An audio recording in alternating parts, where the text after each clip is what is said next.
Evan thought he had it all figured out when he forced his pregnant black wife to choose between their baby and their marriage, but 6 months later, at the suburban mall, his world shattered when he saw her still visibly pregnant, carrying baby registry bags with a gentle smile he'd forgotten existed. The woman who'd refused his ultimatum had chosen their daughter over him, and now she was glowing with the kind of peace he'd stolen from himself the night he threw those divorce papers on their kitchen table.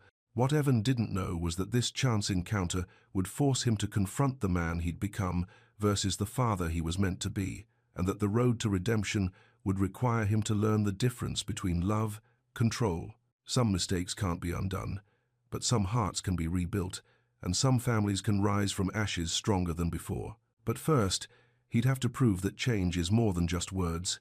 It's a daily choice to protect instead of possess. If you're watching this story unfold, hit subscribe and tell me what city you're watching from, because love stories like this happen everywhere. But healing takes courage, no matter where you call home. The food court smell hit Evan Whitaker like it always did. Grease and cleaning solution mixed with something sweet from the pretzel stand. He stood in line at the sandwich shop, his work clothes still dusty from the morning job. Saturday afternoon at the mall wasn't his usual thing, but he needed to grab lunch before heading to his next appointment. He was counting out bills when he saw her. Maya. His ex-wife sat 3 tables away, her back to him, but he knew that posture, the way she held her shoulders when she was tired, the way her dark hair fell in soft waves past her collar. Then she turned slightly to reach for her purse. Evan's breath caught. His hand froze halfway to the cashier. Maya was pregnant, very pregnant. Her belly curved round and full under a soft blue sweater. She moved carefully, one hand supporting her back as she stood up. The sandwich wrapper crinkled in Evan's grip. 6 months. It had been 6 months since he'd demanded she end the pregnancy. 6 months since he'd filed the divorce papers and walked out of their apartment. 6 months since the worst night of his life. "Sir," the cashier's voice sounded far away. "Your change?" Evan blinked, took the coins with shaking fingers. He couldn't move his feet. Maya was still pregnant. She'd said no to him. She'd chosen the baby over their marriage, over him, and now she was carrying his child. The realization hit him like a punch to the chest. His baby, their baby, the one he'd been so terrified of, the one he'd pushed her to give up because he wasn't ready, because they couldn't afford it, because his mother would have a fit, because he'd been a coward. Maya gathered her things slowly. A shopping bag from the baby store sat beside her tray. She was alone, no ring on her finger, no one helping her carry things. Evan's feet finally moved. He walked toward her table without thinking. "Maya." She looked up. Her dark eyes went wide, then shuttered, closed. She didn't smile, didn't stand, just watched him like she might watch a stranger on the street. "Evan." Her voice was calm, too calm. "What are you doing here?" "I was just," he gestured weakly at the sandwich shop, "getting lunch between jobs." Maya nodded. She folded her hands over her belly, protective. "You look," Evan swallowed hard. "You look good." It was true. She did look good. Tired, maybe. But there was something peaceful in her face that hadn't been there during those last awful weeks of their marriage, when he'd been pushing and demanding and making ultimatums. "Thank you." Maya's tone stayed polite. Distant, the silence stretched between them. Other families chattered at nearby tables. A baby cried somewhere across the food court. Normal Saturday sounds. But nothing felt normal. "Maya, Evan's throat felt tight. "I need to say something." "No." Maya shook her head. "You don't. Please. Just..." "Sir?" a new voice interrupted. A woman in a security uniform stood nearby, her hand resting casually on her radio. "Everything okay here?" Maya looked up at the security guard. "It's fine, Nora. This is my ex-husband." Nora studied Evan with sharp brown eyes. She was maybe 40, with graying hair and the kind of steady presence that said she'd handled plenty of difficult situations. "You sure, honey?" Nora asked Maya. "I can give you two some privacy if you need it." "Or not." Maya hesitated, glanced at Evan, then back at Nora. Would you mind staying close? Just for a few minutes?" "Of course." Nora moved to the next table over, close enough to help if needed, far enough to give them space to talk. Evan's chest ached. Maya needed security to talk to him. Her own ex-husband. "I'm sorry," he said quietly. "God, Maya, I'm so sorry." Maya's hands stayed folded over her belly.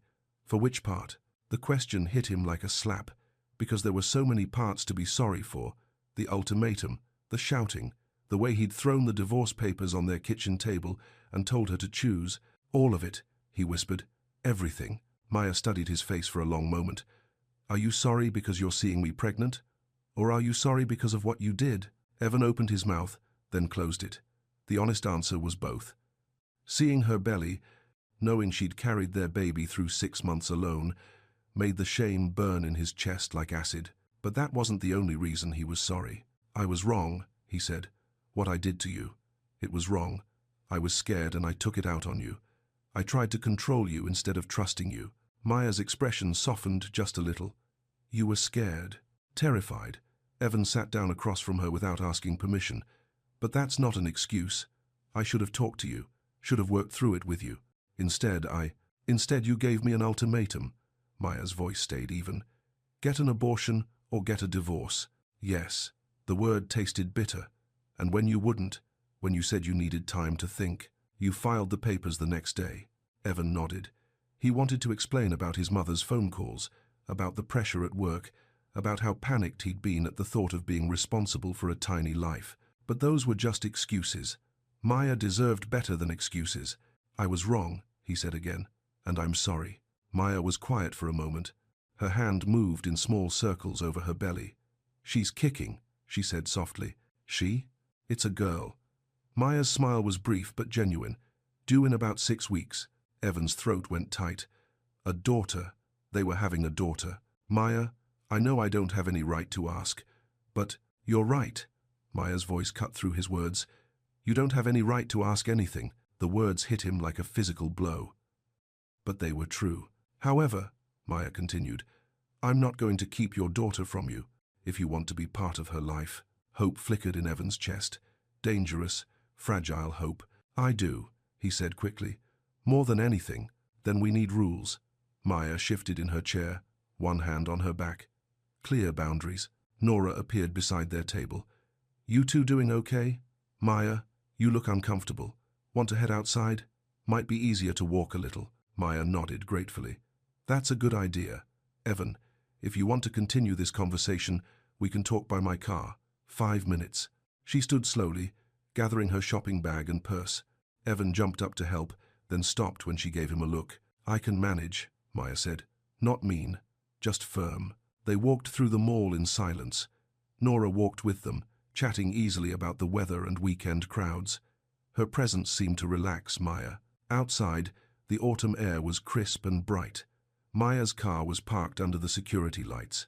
She leaned against the driver's door and looked at Evan. If you want to be part of this baby's life, she said, it has to be about her, not about us, not about trying to get back together, just about being a good father. Evan nodded quickly. Yes, absolutely. I mean it, Evan. No romantic gestures, no trying to win me back, no surprise visits or gifts meant to soften me up. Each word was like a nail in a coffin, the coffin of any chance they might have had. But Evan deserved it. I understand. Do you? Maya's dark eyes searched his face. Because 6 months ago you couldn't hear no from me about anything. You couldn't accept that I might want something different than what you wanted. The accusation stung because it was true. During those last weeks of their marriage, he'd pushed and pushed, insisted he knew what was best, refused to listen when she'd tried to explain her feelings. I'm learning to listen, Evan said quietly. I want to learn. Maya studied him for another long moment. Okay, here are the rules. You can text me about practical things, groceries I might need, help with heavy lifting, rides to appointments, but nothing romantic. No flowers, no long messages about your feelings, no showing up without asking first. Okay. And no fighting. If I say no to something, the answer is no. No arguing, no trying to change my mind. Evan's throat felt tight, but he nodded. I understand. Good. Maya opened her car door. I have to go. I have a doctor's appointment on Monday, and I want to rest before then. Maya? Evan stepped closer, then stopped when she tensed. Is there anything you need right now? Anything I can help with? Maya looked surprised by the question. She thought for a moment. I need to pick up some things from the baby store, she said slowly. But the bags are heavy, and I get tired easily these days. I could help, Evan offered. Carry things to your car. Not today, Maya shook her head. But maybe next time. If you text first and ask. It wasn't much, but it was something. Thank you, Evan said, for giving me a chance. Maya's expression was unreadable. I'm not doing this for you, Evan. I'm doing it for her. She patted her belly gently. Every child deserves a father who wants to be there. I do want to be there. I swear to you, Maya, I want to be the father she needs. Then prove it. Maya got into her car and started the engine. With your actions. Not your words. Evan watched her drive away, his heart pounding. He stood in the parking lot until her tail lights disappeared around the corner. Nora appeared beside him, pulling a business card from her pocket. For Maya, she said, handing it to him. Tell her to call me if she ever needs an escort. For doctor's visits, shopping, whatever. Sometimes it helps to have backup. Evan took the card. Are you a friend of hers? Neighbor, we look out for each other in our building. Nora's voice was matter-of-fact. She's a good woman, hard-working, kind to everyone. I know. Evan's voice was rough. I messed up, badly. That's between you and her. Nora adjusted her radio. But if you're serious about making amends, remember what she said. Actions, not words. She walked back toward the mall, leaving Evan alone in the parking lot. He got into his truck and sat for a moment, gripping the steering wheel. His hands were shaking. Maya was having their baby, a daughter. She was doing it alone because he'd been too scared, too selfish, too controlling to stand by her when she needed him most. But she was giving him a chance, a small one, if he could prove he'd changed. Evan started the truck and drove home slowly, his mind spinning. His apartment felt too quiet when he walked in, the same place he'd been hiding for 6 months, avoiding everything that reminded him of Maya and their marriage. He sat at his kitchen table and pulled out his phone. Maya had said he could text about practical things, help with groceries or lifting. What would she actually need? What could he offer that would be helpful without being pushy? Evan thought about what he'd seen at the mall. The way she'd moved carefully, hand on her back, the shopping bag from the baby store that had looked heavy. He started typing, then deleted the message, started again. Finally, he wrote, Hi Maya, it's Evan. I have Sunday off from work. If you need help with anything around the house or want me to pick up groceries, I'm available. No pressure if you'd rather handle things yourself. He stared at the message for 5 minutes before hitting send. His phone buzzed almost immediately. Thank you for asking first. I could use help setting up the baby's room tomorrow if you're still offering. Come at 1 p.m. Tasha will be there too. Evan's heart jumped. Tasha was Maya's older sister. She'd never liked him much, even during the good times in his marriage. After what he'd done to Maya, she probably wanted to throw him off a cliff. But Maya was giving him a chance. A real chance to help. He typed back, I'll be there. Should I bring tools? Yes. The crib needs to be assembled. I'll have the instructions ready. See you at 1. Evan set his phone down and looked around his empty apartment. For the first time in months, he felt something other than guilt and regret. He felt hope. The next morning, Evan woke up early and drove to the hardware store. He bought a complete set of Allen wrenches and a small electric screwdriver, better tools than the basic set he already owned. He also stopped at the baby store where he'd seen Maya shopping. The clerk was helpful when he explained he needed to order something for delivery. Do you have the registry information? She asked. Evan hesitated. My ex-wife. We're not together anymore, but she's having our baby. I saw her here yesterday with a shopping bag. The clerk's expression grew careful. I can't give out customer information, sir. No, I understand. But if I could maybe see what's on the registry that hasn't been purchased yet, I'd like to help with something for the baby. The clerk studied him for a moment. What's the name? Maya Carter. After a few minutes of typing, the clerk nodded. There are several items still on the list. A changing table, a high chair, some basic bedding sets. The crib. That's marked as purchased already. So Maya had bought the crib herself, probably with money from her job at the elementary school. Money that should have been going to other things. What about the changing table? Evan asked. That's still available. It matches the crib set. I'll take it. Can you deliver it to her address today? For an additional fee? Yes. Evan gave the clerk his credit card. Put my name on the delivery note, but don't make it sound like a gift. Just say it's from the baby's father. At 12:45, Evan parked outside Maya's building. It was a small walk-up in an older part of town, not fancy, but well-maintained. Flower boxes in some of the windows, a neat front yard with a swing set. He carried his toolbox up to the second floor and knocked on apartment 2B. Tasha opened the door. Maya's sister was 30 and beautiful, in the same way Maya was, but where Maya was soft-spoken and thoughtful, Tasha was direct and fierce. She wore her hair in a stylish short cut and had the kind of confidence that came from never backing down from a fight. "Evan," Tasha's voice was flat. Not hostile, exactly, but not friendly either. "Hi, Tasha. Maya asked me to help with the baby's room." Tasha stepped aside to let him in. "She's in there." She pointed down a short hallway. "I'll be in the living room, reading." The message was clear. "I'll be watching." Maya's apartment was small but cozy. Soft furniture in blues and greys. Pictures on the walls of her and Tasha at various family gatherings. A few photos of her students from the elementary school where she worked as a counselor. No pictures of their wedding. No pictures of him at all. Evan found Maya in what would be the baby's room.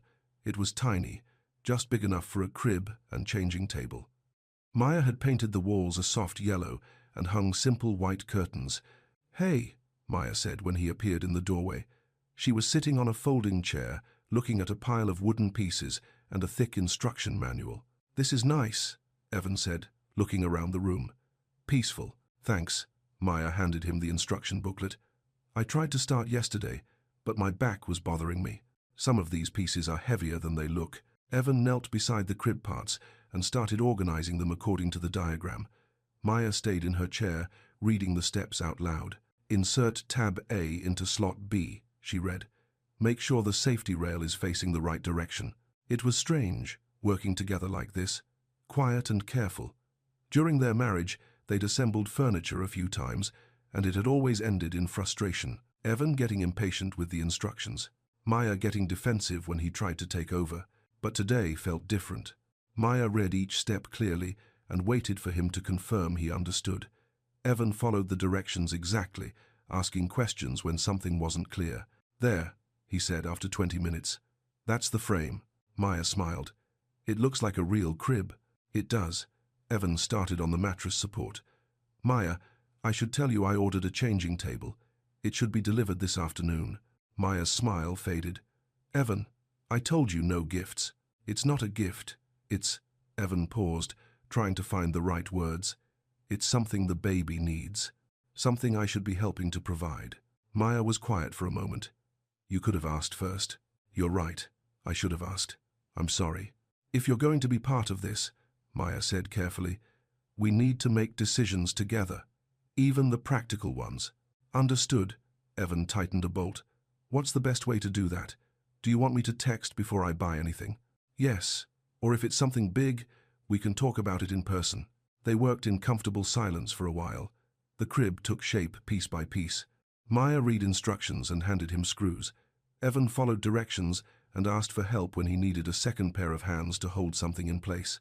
At one point, Maya laughed. "What?" Evan asked. "This drawer is supposed to slide in smoothly, but it's completely stuck." Evan looked at the diagram. "I think I put the track in upside down. Can you fix it?" "Yeah, just need to flip it around." Evan worked on the track for a few minutes. "There, try now." Maya pushed the drawer, and it glided in perfectly. "Nice work."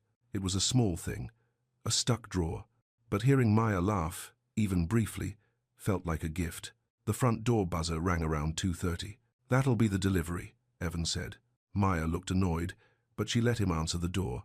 Two men carried up a large box and set it in the living room. Tasha looked up from her book. "What's this?" "Changing table," Evan said. "From the baby registry." Tasha's tone was unreadable. She went back to reading. By 3:30, the crib was assembled, and the changing table was built. The baby's room looked complete, ready for a new life. Maya stood in the doorway, her hand on her belly. "She'll be here soon," she said softly. 6 weeks? Evan asked.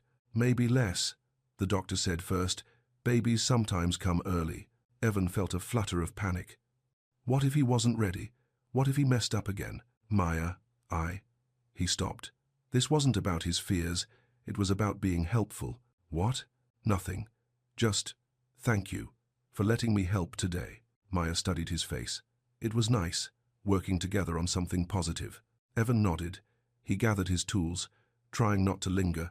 Maya had said 5 minutes in the parking lot yesterday. He didn't want to overstay his welcome. I should go, he said. Let you rest. Okay. Maya walked him to the door. Evan? Yeah? Next time you want to buy something for the baby, text me first. Even small things. I will. And, thank you, for the changing table. It matches the crib perfectly. It was a small acknowledgement, but it felt huge. Evan walked down the stairs and out to his truck. He looked back once and saw Maya watching from her window. She didn't wave, but she didn't look away either. That night, Evan lay in bed, staring at the ceiling. His phone buzzed with a text around 9 p.m. Asterisk, doctor appointment Tuesday at 10 a.m. If you want to drive me, I'd appreciate it. My car has been making a weird noise. Asterisk. Evan typed back immediately. Asterisk. Yes, I'd be glad to drive you. Should I pick you up at 9:30? Asterisk. Asterisk. That works. Thank you. Asterisk. Asterisk. Good night, Maya. Rest well. Asterisk. She didn't respond, but that was okay. She'd trusted him to drive her to a doctor's appointment. Another small step. Evan closed his eyes and tried to imagine what their daughter would look like. Maya's dark eyes, maybe. His stubborn chin, hopefully Maya's gentle spirit. He wanted to be worthy of her, of them both. He had 6 weeks to prove he could be the man they needed. 6 weeks to show Maya that he'd learned the difference between love and control. For the first time in months, Evan fell asleep without the weight of regret crushing his chest. He still had regrets they'd probably never fully go away. But now he had something else too. He had hope, and he had work to do. Tuesday morning came too fast for Evan. He'd been awake since 5, checking and double-checking that his truck was clean inside and out. He'd even bought air fresheners the night before, something light and clean, not overpowering. At 9:25, he knocked on Maya's door. She answered, wearing a simple green dress and a cardigan, her hair pulled back in a low ponytail. She looked tired, but beautiful, always beautiful. Ready? Evan asked. Maya nodded and grabbed her purse. Just so you know, Tasha wanted to come with us. I told her no. Why? Maya looked surprised by the question. Because this is between us. About the baby. It was a small thing, but it felt significant. Maya was making space for him to be involved. Even with her sister breathing down his neck. The drive to the doctor's office took 15 minutes. They didn't talk much, but the silence wasn't uncomfortable. Maya directed him through a few turns, and he drove carefully, avoiding potholes and taking corners slowly. You don't have to come in, Maya said as they parked. I know it might be awkward. Do you want me to come in? Maya hesitated. Yes, I think so. If you want to. I do. The waiting room was painted in soft pastels with children's books scattered on low tables. Other pregnant women sat with their partners, holding hands or talking quietly. Evan felt out of place but tried not to show it. When Maya's name was called, they walked back together. The nurse weighed Maya and took her blood pressure, then led them to a small examination room. Dr. Patel will be right with you, the nurse said. Maya settled on the examination table. Evan took the chair by the window, close enough to be supportive but far enough away to give her space. Nervous? Maya asked. A little, Evan admitted. You? Every time. Maya's hand moved to her belly. Even though everything's been normal so far. Dr. Patel knocked and entered with a warm smile. She was a woman in her 50s with kind eyes and efficient movements. Maya, good to see you. And this must be. She looked at Evan expectantly. The baby's father, Maya said simply. Evan. Lovely to meet you, Evan. First appointment together? Yes, Evan said. Maya's been handling everything on her own up until now. Dr. Patel's expression didn't change, but Evan caught the slight pause before she nodded. Well, you're here now. That's what matters. The appointment was routine. Blood pressure, weight check, measuring Maya's belly. Dr. Patel listened to the baby's heartbeat with a small device that filled the room with a rapid, steady thumping. Strong heartbeat, the doctor said. Everything sounds perfect. Evan stared at the machine in wonder. His daughter's heartbeat. Fast and determined, like she was already eager to meet the world. Can I ask about delivery preferences? Dr. Patel said, settling into her chair with Maya's chart. Maya glanced at Evan. We haven't really discussed that yet. No rush. But it's good to start thinking about what you want. Pain management options, who you want in the room, that sort of thing. I'd like to try natural childbirth if possible, Maya said. But I'm open to medication if I need it. Very reasonable approach. And support people? My sister will be my primary support, Maya said. And Evan, if he. She looked at him. If you want me there, Evan said quietly. I'd like to be there. Okay. Maya's voice was soft. Then both of them. Dr. Patel made notes in the chart. I recommend taking a birthing class together. It helps everyone feel more prepared and confident. There's one at the community center, Maya said. I was planning to sign up. Perfect. And Evan, feel free to come to future appointments if Maya's comfortable with that. It's helpful for partners to stay involved. Partners. The word hit Evan strangely. They weren't partners anymore, but they would be co-parents. That was something. After the appointment, they stopped for lunch at a small cafe near the doctor's office. Maya ordered soup and crackers. Evan got a sandwich he barely touched. The heartbeat was amazing, he said. Maya smiled. It never gets old. Sometimes I worry between appointments, but hearing that sound. She shrugged. It makes everything real. Have you thought about names? A few. I like simple names, classic ones. Maya stirred her soup. What about you? Evan felt a flutter of gratitude that she'd asked his opinion. I always liked Elizabeth, or Sarah, something strong but feminine. Elizabeth is pretty. Maya took a careful sip of soup. Elizabeth Maya, or Elizabeth Rose? You'd give her your middle name? Maybe. Or we could choose something new together. Together. Such a simple word, but it meant everything coming from Maya. I'd like that, Evan said. Choosing something together. They finished lunch in comfortable quiet. When Evan dropped Maya back at her apartment, she turned to him before getting out of the truck. Thank you for coming today. It was nice, not being alone for once. Thank you for letting me come. Maya hesitated, her hand on the door handle. Evan, I signed up for that birthing class Dr. Patel mentioned. Saturday mornings for 4 weeks. It starts this weekend. Do you want me to go with you? If you're willing. It might be helpful for both of us. I'll be there. Okay. I'll text you the details. That evening, Evan's phone rang. His mother's name appeared on the screen. He'd been avoiding her calls for weeks, but he couldn't put her off forever. Hello, Mum. Evan. Finally. I've been worried sick. You haven't returned my calls. Ruth Whitaker's voice carried that familiar tone of disappointed concern, the one that had driven him crazy as a teenager and still made him feel like he was 12 years old. I've been busy with work. Too busy to call your mother? Honestly, Evan, I raised you better than that. Evan took a deep breath. You're right. I'm sorry. How are you doing? Worried about you, obviously. Mrs. Patterson from church saw you at the mall last weekend with some pregnant woman. She said it looked like you knew her. Evan's stomach dropped. He should have expected this. His mother had informants everywhere in their small town. It was Maya, he said quietly. Silence. Then, Maya? Your ex-wife, Maya? Yes. What on earth were you doing with her?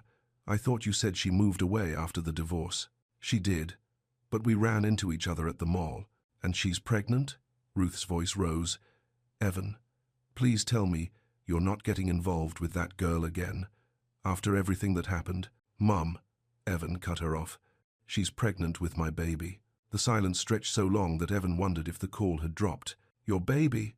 Ruth's voice was faint. Yes, but I thought... You said she agreed to. I thought you handled that situation. She didn't get the abortion, Mum. She chose to keep the baby. Oh, Evan. Ruth's voice turned sharp. Oh no, this is a disaster. Evan felt the familiar anger rise in his chest. The same feeling that had driven him to make ultimatums 6 months ago, instead of having honest conversations. But he was trying to be different now. It's not a disaster, he said calmly. I'm going to be a father. Maya's having a healthy baby girl. Evan, think about what you're saying. You're not ready to be a father. You don't have the money. You don't have a stable relationship.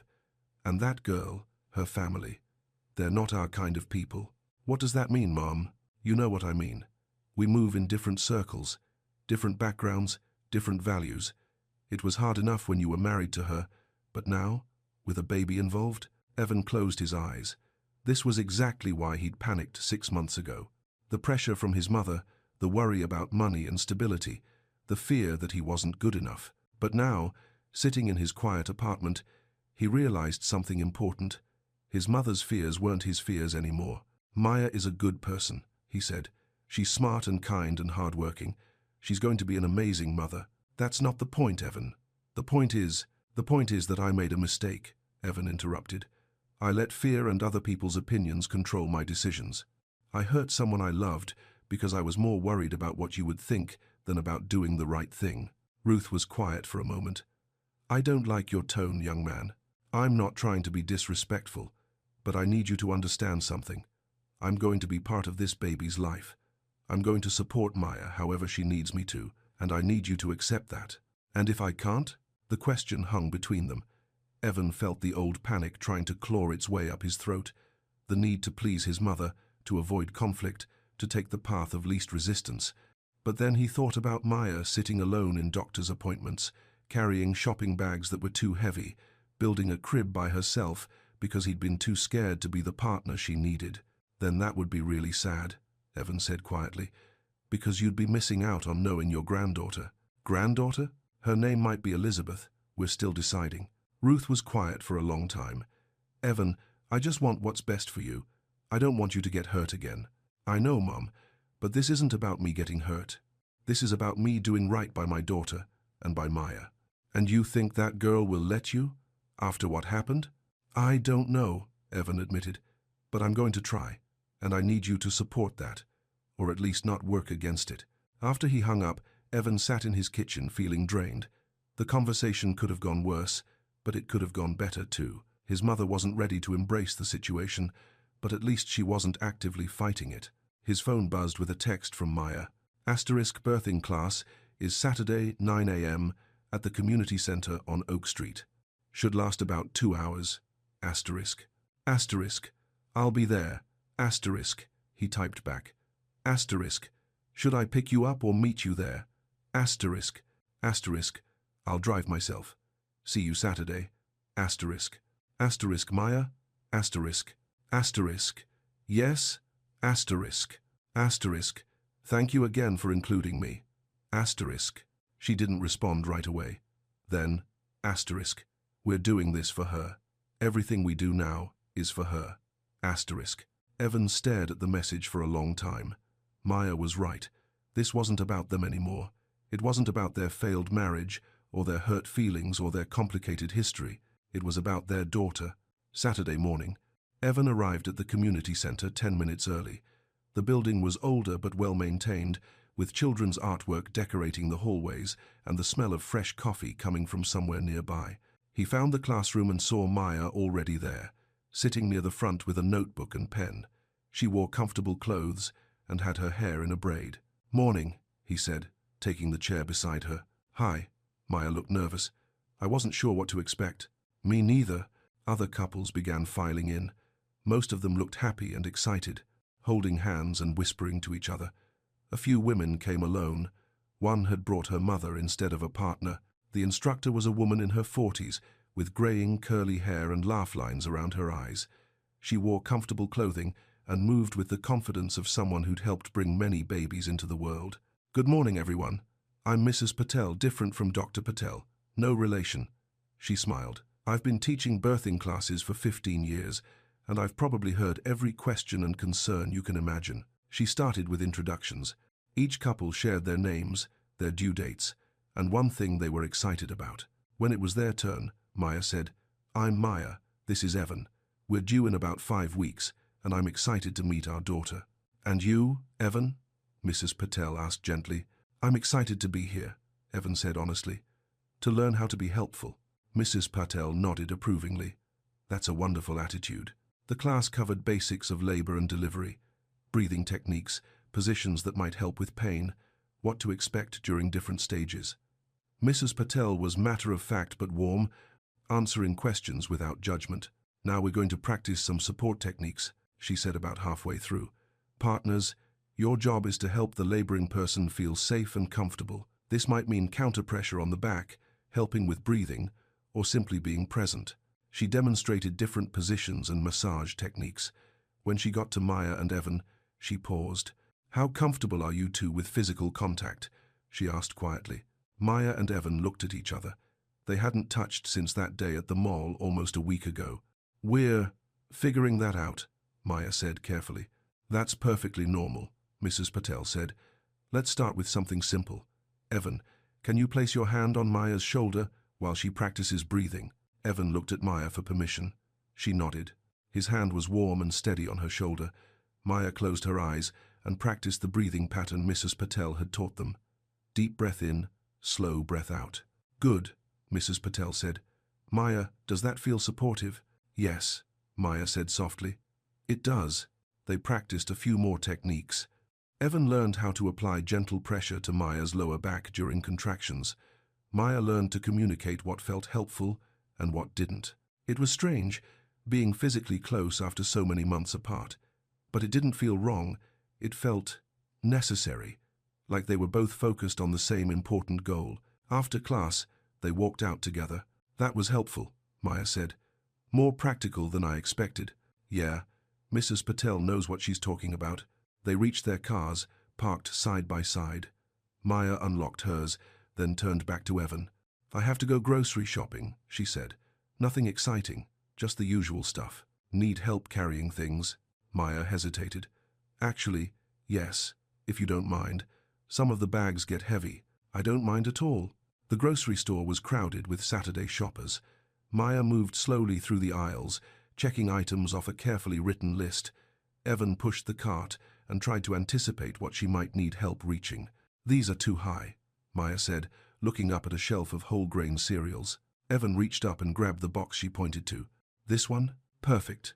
In the baby aisle, Maya paused at the diapers. "I should probably start buying some of these," she said. "Build up a supply before she gets here." "What size do newborns need?" "The smallest ones, but they grow fast, so I shouldn't buy too many." Evan put a package of newborn diapers in the cart, then added a package of size 1 diapers. "Planning ahead," he said when Maya looked at him questioningly. "Good thinking." At checkout, Evan moved to pay, but Maya shook her head. "I've got it." "Maya, let me help. This is groceries for you and the baby.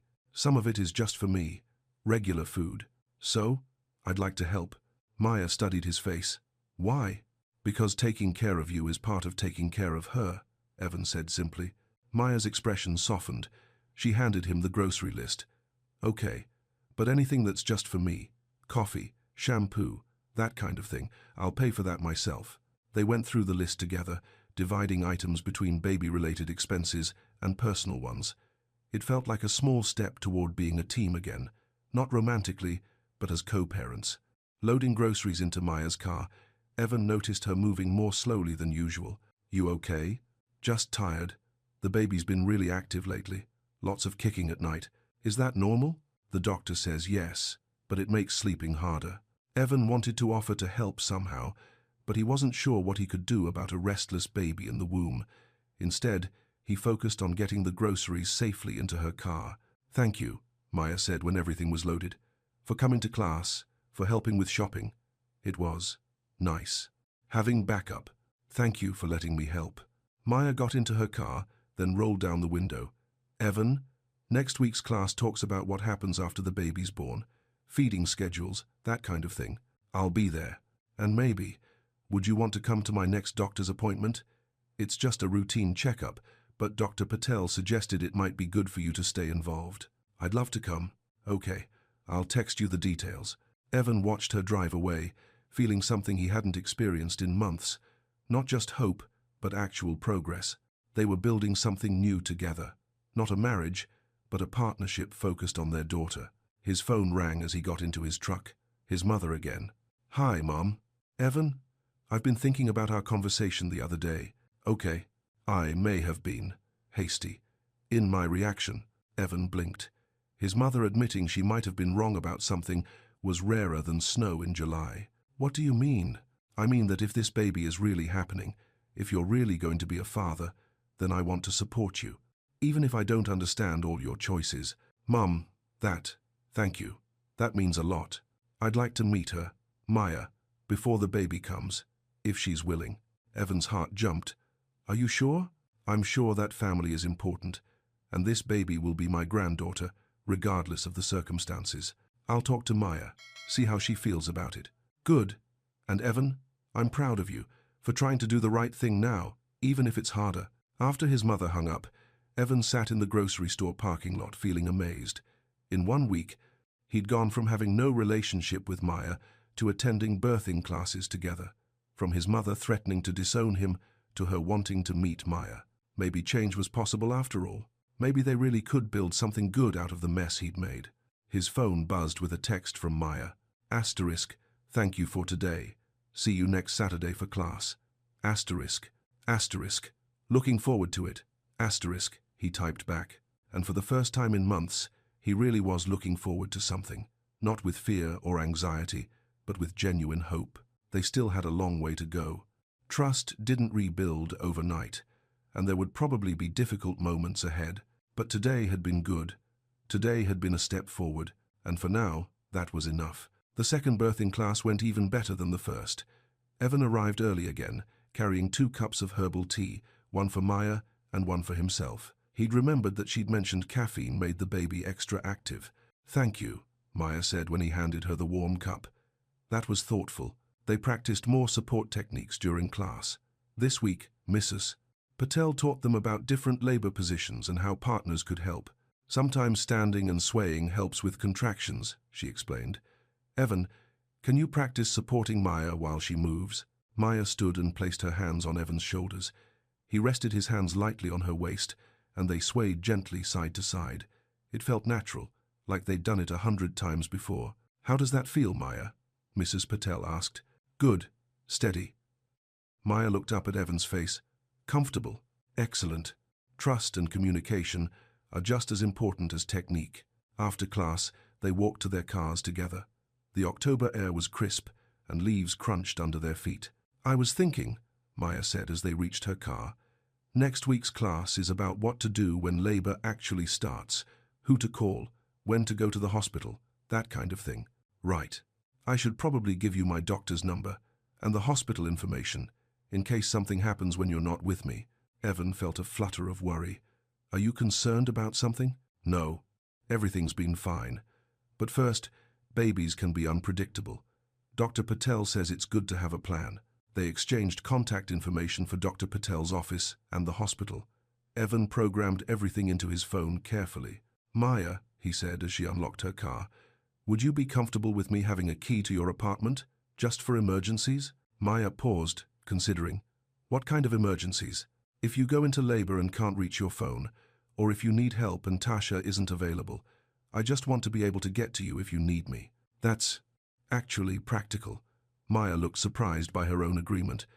Okay, but just for emergencies, and you have to promise to knock first if it's not an emergency. Of course, I'll give it to you next week. On Wednesday, Evan drove Maya to another doctor's appointment. Dr. Patel said everything looked perfect. Maya was measuring right on schedule, and the baby's heartbeat was strong. Any questions for me? The doctor asked as she finished her examination. Actually, yes, Maya said. Evan's mother wants to meet me before the baby comes. Do you think that's a good idea? Dr. Patel looked thoughtful. What do you think? I'm nervous, Maya admitted. But I know family is important. I want our daughter to know her grandmother. And you, Evan? How do you feel about that meeting? Hopeful, Evan said honestly. My mother can be intense, but her heart is usually in the right place. Why don't you start small? Dr. Patel suggested.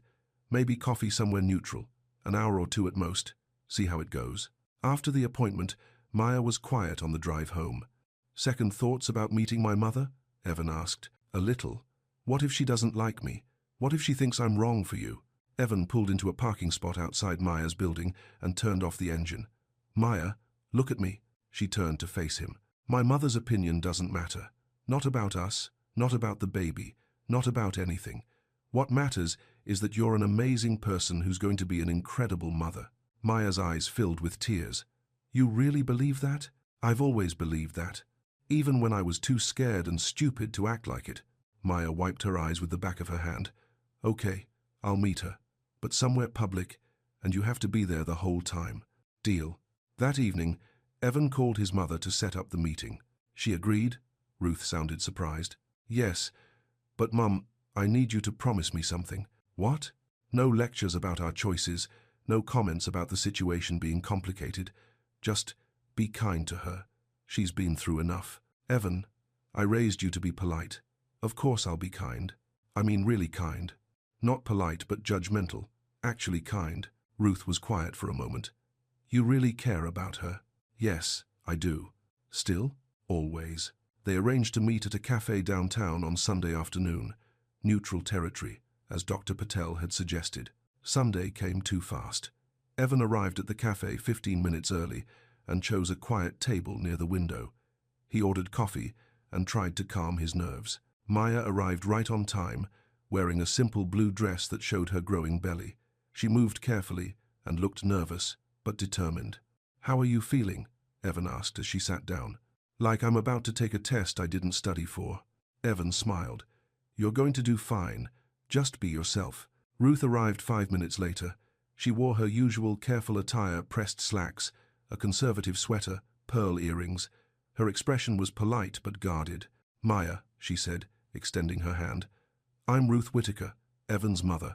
Mrs. Whitaker, thank you for meeting me. Maya's voice was steady, professional, the tone she probably used with difficult parents at school. They ordered drinks and made small talk about the weather and the cafe's atmosphere.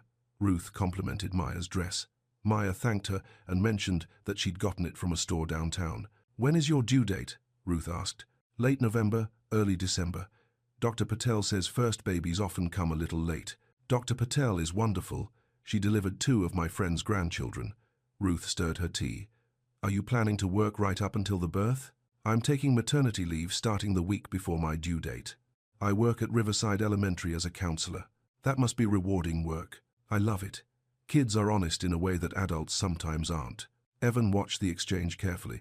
So far, both women were being polite, but there was tension under the surface. And after the baby comes? Ruth asked. Will you go back to work? After my maternity leave, yes. I'll probably need to arrange childcare, but the job is important to me. Ruth nodded, but Evan caught the slight tightness around her eyes. He knew his mother believed women should stay home with their babies if possible. Maya's really good at her job, Evan said quickly. She helps kids work through difficult situations.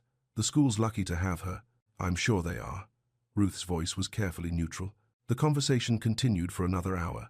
Ruth asked about Maya's family, her hobbies, her plans for the nursery. Maya answered honestly but cautiously. When Ruth excused herself to use the restroom, Maya turned to Evan. How do you think it's going? She whispered. Better than I expected. She's trying. She doesn't approve of me working after the baby's born. Probably not. But that's not her decision. When Ruth returned, she sat down with a slightly different expression. Less guarded, more curious. Maya, may I ask you something personal? Okay. Why did you decide to keep the baby? When things were so difficult? Maya was quiet for a moment. Evan held his breath. Because she's mine, Maya said simply. Whatever else was happening between Evan and me, she was always mine. And I wanted her. Even though it meant doing it alone? I wasn't completely alone. I have my sister and friends. But yes, even if I had been alone, I still would have wanted her. Ruth studied Maya's face. That's very brave. Or very stubborn, Maya said with a small smile. Sometimes those are the same thing. Ruth's expression softened.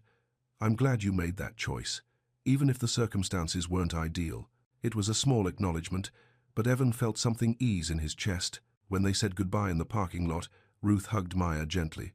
I hope we can do this again, she said. Maybe next time you could show me the nursery. I'd like that, Maya said. After Ruth drove away, Maya leaned against her car, looking exhausted. You did great, Evan said. Really, I'm proud of you. Your mother is complicated. That's one word for it. But I think she means well. Under all the opinions and expectations. She does, and she wants to love our daughter. That's something. Maya nodded. It is something. The next week brought their 3rd birthing class. This session focused on the early stages of labor and when to head to the hospital. First labors can be long, Mrs. Patel explained. Sometimes 12 to 20 hours. The key is staying calm and comfortable at home as long as possible. She taught them timing contractions and recognizing the signs that meant it was time to go to the hospital. Maya took careful notes, and Evan asked practical questions about what to pack and who to call. Now let's practice walking during early labor, Mrs. Patel said. Maya, imagine you're having mild contractions. Evan, your job is to support her without hovering. They walked slowly around the classroom. When Maya paused to breathe through an imaginary contraction, Evan placed his hand on her lower back and waited quietly until she was ready to continue. Perfect, Mrs. Patel said. Maya, you're communicating clearly about what you need. Evan, you're being supportive without taking over. After class, Maya seemed thoughtful. Everything okay? Evan asked. I was just thinking about what happens after she's born. The practical stuff. Like what? Like how we're going to handle visits and help and decisions about her care. They sat on a bench outside the community center to talk. What are you thinking? Evan asked. I want to breastfeed if I can, Maya said, which means she'll need to stay close to me, especially at first. That makes sense. But I also want you to be able to bond with her, to feel like her father, not just a visitor. Evan felt a rush of gratitude. What would work for you? Maybe we could set up a schedule? You could come over in the mornings for an hour or two, help with bathing or just holding her while I shower or rest. I'd love that. And as she gets older, maybe she could spend some weekend time at your place. If you want to set up a nursery there too. Really? She's going to be your daughter too, Evan. I don't want her growing up feeling like she has to choose between us. It was the most hope Evan had felt since this whole journey began. Maya wasn't just talking about co-parenting. She was talking about sharing their daughter's life. Thank you, he said, for trusting me with this. You've earned some trust. You've been consistent and respectful. You've followed through on your promises. I want to keep doing that. Good, because she's going to need both of us. That weekend, Evan spent Saturday afternoon baby-proofing his apartment. He covered electrical outlets, secured cabinet doors, and moved anything breakable to higher shelves. He also ordered a crib and changing table for his bedroom. On Sunday, Ruth came over to help him set up the baby area. I think it's wonderful that you're preparing, she said as they assembled the crib. It shows you're serious about being a father. I am serious. More serious than I've ever been about anything. Maya seems like a thoughtful young woman, Ruth said carefully. Evan looked up from the instruction manual. She is. I may have misjudged her, initially. What changed your mind? The way she talked about the baby. The way she included you in decisions even though you hurt her. That takes real character. Evan felt a swell of pride in Maya, and gratitude that his mother was finally seeing what he'd always known. She's special, he said. Yes, I think she is. On Tuesday, Maya gave Evan a key to her apartment. It was a small thing, but it felt significant. Emergency only, she reminded him. Emergency only, he agreed. And Evan, thank you for setting up the meeting with your mother. It was awkward, but I'm glad we did it. She liked you. I could tell. I liked her too, once I got past being nervous. That evening, Evan's phone rang while he was eating dinner. Maya's name appeared on the screen. Hey, he answered. Everything okay? I think so. I've been having some contractions, but they're not regular yet. Evan's heart jumped. Should I come over? Not yet. They might just be practice contractions, but I wanted to let you know, just in case. Do you want me to stay on the phone? No, I'm okay. Tasha's here. I'll call if things change. Evan spent the rest of the evening pacing his apartment and checking his phone every 5 minutes. At 10 o'clock, Maya texted, Asterisk, false alarm. Everything's back to normal. Sorry for the scare. Asterisk. Asterisk. Don't be sorry. Asterisk. He texted back. Asterisk. I'm glad you called. That's exactly what we planned. Asterisk. Asterisk. See you Saturday for our last birthing class. Asterisk. The fourth and final birthing class was about postpartum care and adjusting to life with a newborn. Mrs. Patel talked about the challenges of sleep deprivation, the importance of accepting help, and how to navigate the emotional changes that came with new parenthood. Remember, she said as the class ended, the most important thing is to be patient with yourselves and each other. Nobody gets it right immediately. After class, Maya and Evan walked slowly to their cars. It felt strange to be finishing something they'd started together. I'm going to miss this, Maya said, having a plan every Saturday morning. Maybe we can still have coffee together sometimes, after the baby comes. I'd like that. Maya unlocked her car, then turned back to Evan. Can I ask you something? Of course. Are you scared? About the birth? Evan considered lying, saying he felt confident and ready. But Maya deserved honesty. Terrified, he admitted. What if something goes wrong? What if I can't help you the way you need? I'm scared too, Maya said softly. But Mrs. Patel was right about trust and communication. We've gotten good at both of those things. We have. Maya stepped closer to him, close enough that he could see the flecks of gold in her dark eyes. Evan? Yeah? When she's born, when we're in the delivery room, whatever happened between us before, that's in the past. In that moment, we're just going to be her parents. Together. Evan felt his throat tighten with emotion. Together. Maya smiled. Together. For a moment, they stood close enough to touch. Close enough that Evan could have leaned down and kissed her forehead. Close enough that he could have pulled her into his arms. Instead, he stepped back and opened her car door for her. Drive safe, he said. Text me when you get home. I will. As Evan watched her drive away, he realized something important had shifted. They weren't just co-parents anymore. They weren't just two people trying to do right by their baby. They were becoming a family. Different from what they'd been before, but real nonetheless. A family built on respect instead of control, on trust instead of fear. A family that just might have a chance. That evening, Evan's phone buzzed with a text from Maya. Asterisk, home safe. Thank you for everything today. And Evan, I'm not scared anymore. Asterisk. Evan smiled as he typed back. Asterisk. Me neither. Asterisk. For the first time in almost a year, that was completely true. 2 days later, at 3:47 inches the morning, Evan's phone rang. Maya's name appeared on the screen. This time, it wasn't a false alarm. Evan? Maya's voice was breathless but calm. I think it's time. Evan was out of bed and reaching for his clothes before she finished the sentence. I'll be right there, he said. The contractions started about an hour ago. They're 5 minutes apart now. I'm on my way. Is Tasha with you? She's driving over now. Meet us at the hospital? Actually, let me pick you up. We practiced the route, remember? Maya was quiet for a moment, breathing through what sounded like a contraction. Okay, she said when it passed. That would be nice. We'll be ready. Evan threw on clothes and grabbed the hospital bag he'd packed weeks ago.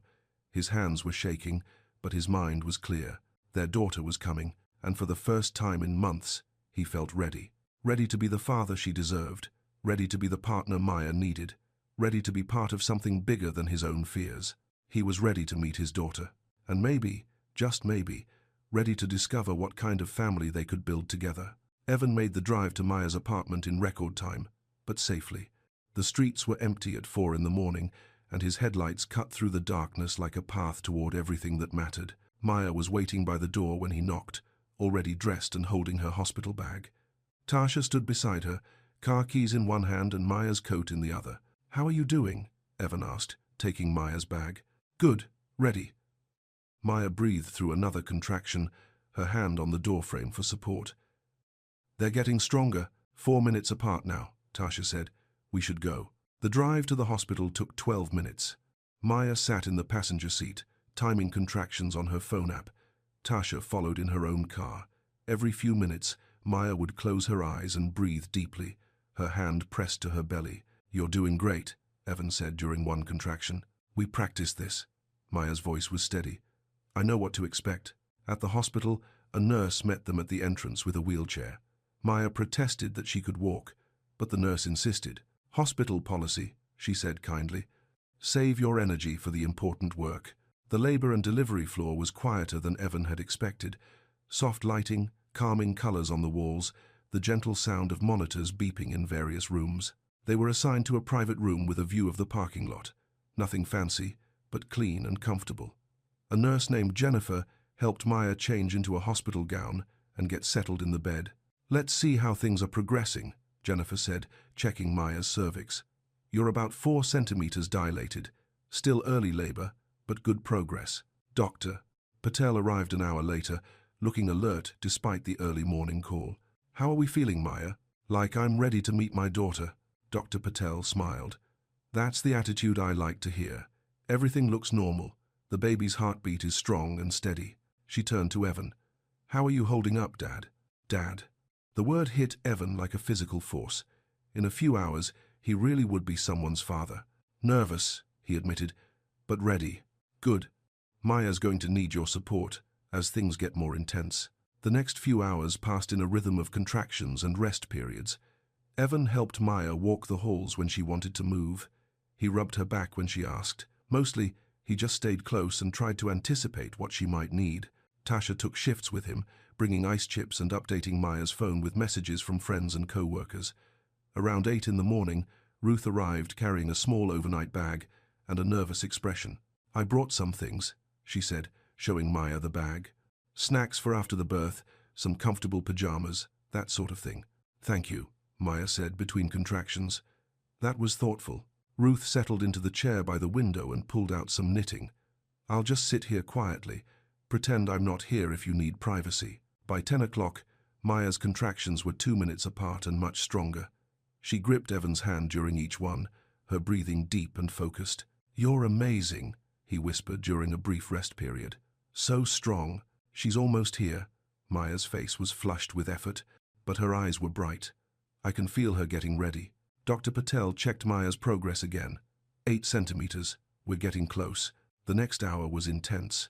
Maya tried different positions, standing and swaying with Evan's support, sitting on the edge of the bed, lying on her side with pillows arranged around her.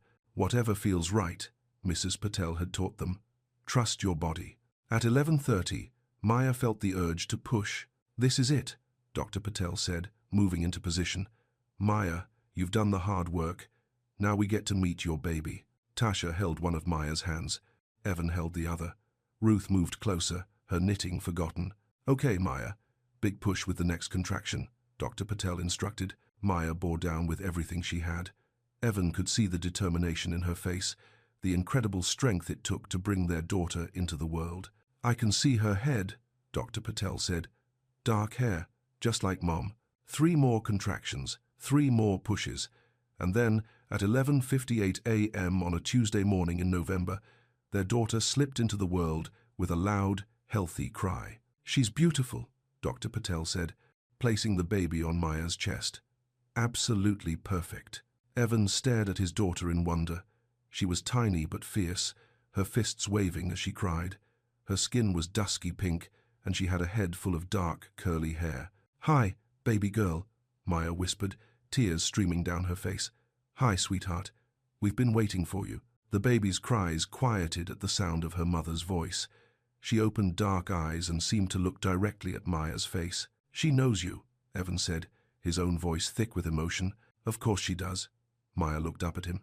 "Want to hold your daughter?" Evan's hands were shaking as the nurse helped him take the baby. She was so small, so warm and perfect. When he held her against his chest, she made a soft sound and settled into sleep. "Hello, Elizabeth," he whispered. "I'm your dad." The name had come to him naturally. They'd never officially decided, but looking at her tiny face, she couldn't be anything else.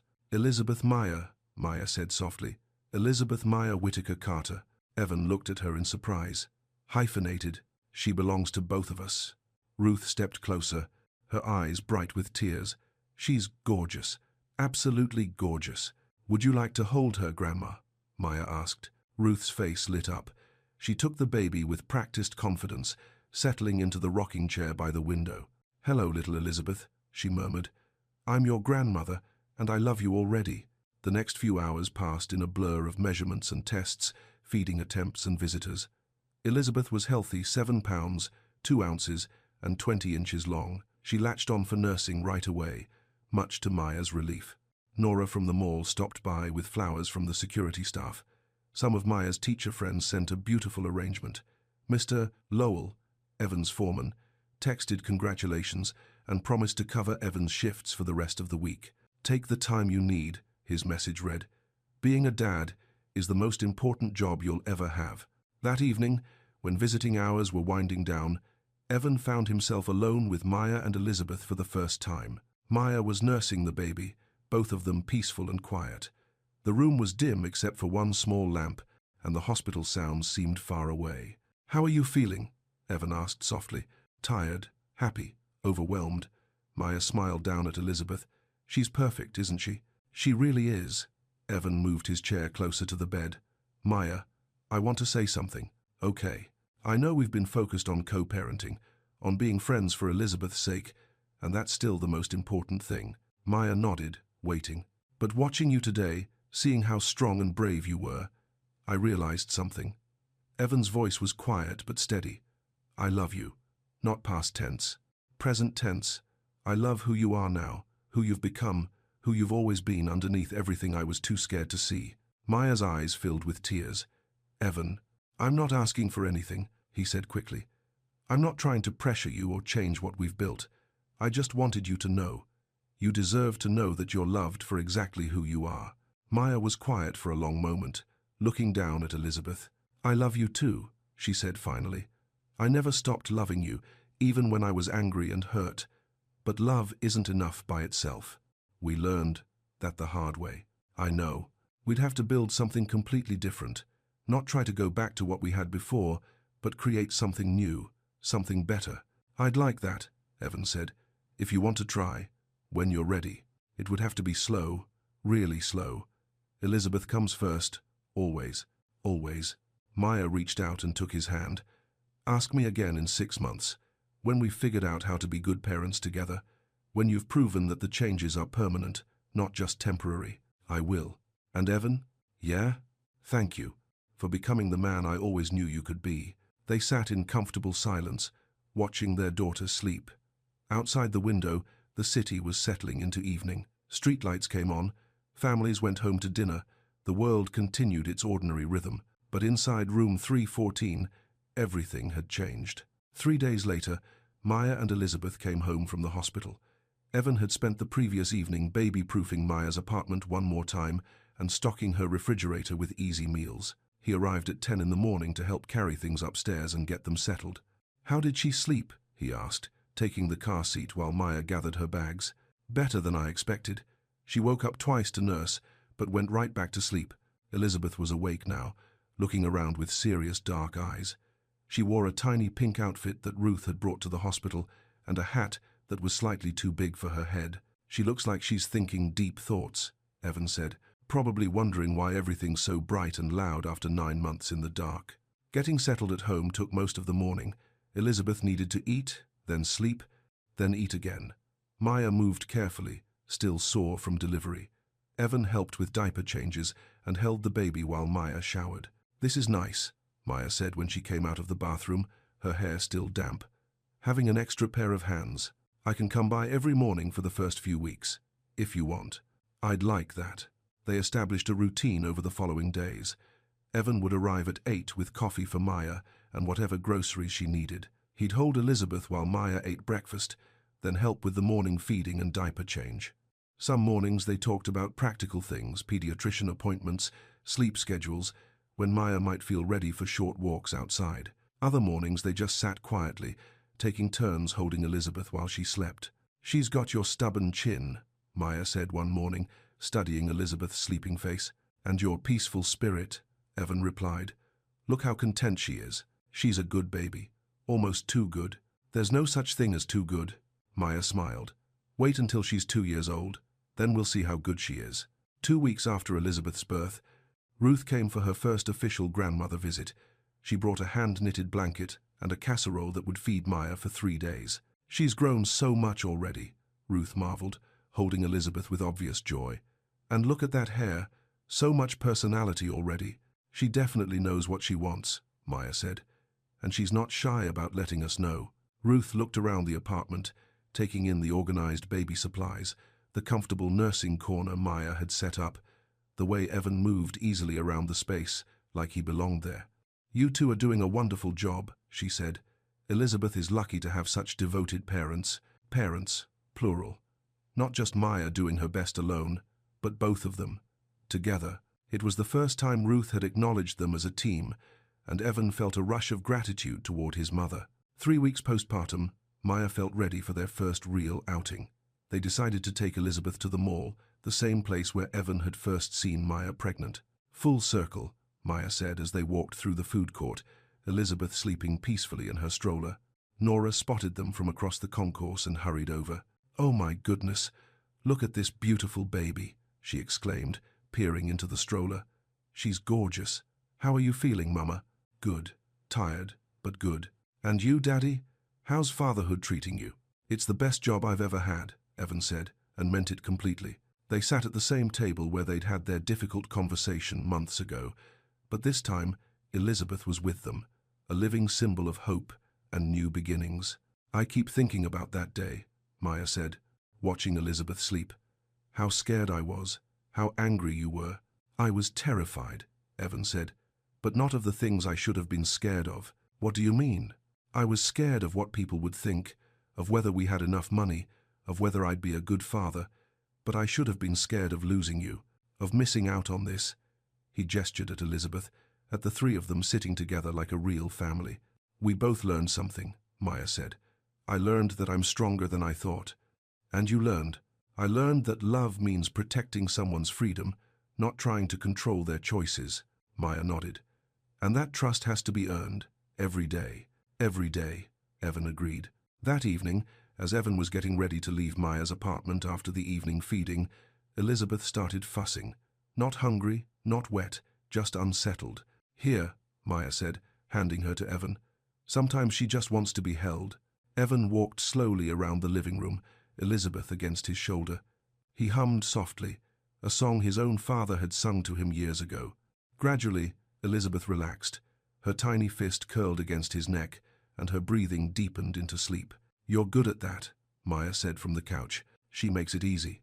Maya watched them for a moment. Evan? Yeah, that thing you said in the hospital, about asking me again in 6 months. Evan's heart jumped, but he kept his voice steady. Yeah, I might not need 6 months. No, I might only need 4 or 3. Maya's smile was soft but sure. We're building something good here. Something real. We are. I want Elizabeth to grow up seeing what healthy love looks like. Parents who respect each other, who choose each other every day, who work together instead of against each other. I want that too. Then maybe we should stop calling this co-parenting and start calling it what it really is. What's that? Family. Evan felt his throat tighten with emotion. Family. Maya stood and moved closer to them, close enough that she could place her hand on Elizabeth's back, close enough that Evan could smell her shampoo. I love you, she said quietly. Not who you used to be, or who you might become.